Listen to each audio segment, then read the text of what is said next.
All you anonymous fucking poets, we don't even remember your names anymore. I'd already been in Ireland for a week at this point.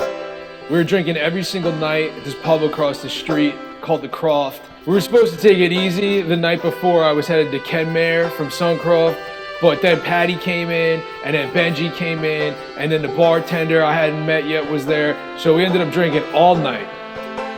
The next morning, my man Martin, who I was staying with, his mom and sister, we come across the alley for breakfast. And how could you say no to an invite like that? So we got up early, walked across the alley, had breakfast with mom, delicious. And then as I was walking to the CROFT to pick up the bus to the train station, some nice lady drove by and insisted she gives me a ride. The sheep have the right of way in Ireland, so if you run one over, it costs like $3,000 you gotta reimburse the farmer. Every single person I talked to had hit a sheep at like 3 o'clock in the morning and then shoved it in their trunk and drove it away. Cause this road will set me free, but it also could kill me, but so it goes, I'll take some risks, now roll the dice. The paint you see on them, the blue, sometimes you see red, that indicates what farmer the sheep belong to. So this really nice lady brought me to the Kildare station, got me on the right platform, got my right ticket for me, and then sent me on my way. From a Dublin suburb all the way to County Kerry.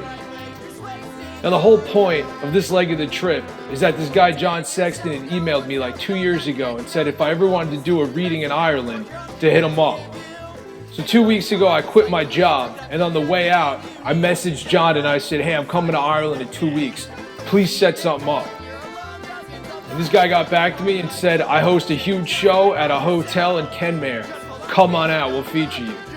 Now, John's a legendary poet, writer, short story writer, instructor, everything you can imagine this guy has done. And he has a great story for literally everything. If you are ever in Ireland, you should hit him up. You will not be bored for 2 seconds.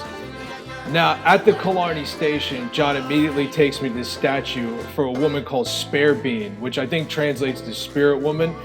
But she's there, she's been there for a couple hundred years as a monument to the leading poets of Ireland. She's supposed to be the embodiment of Ireland.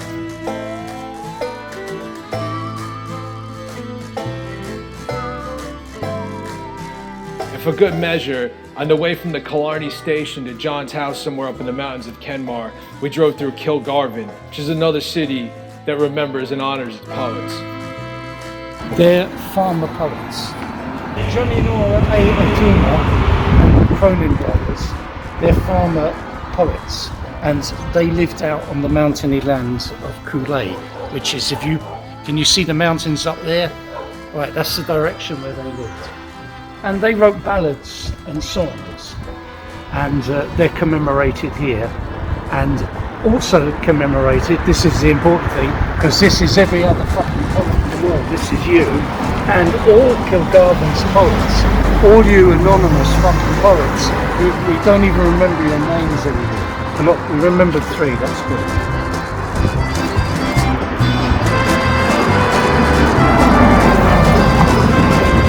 Yeah, switch the fucking phone.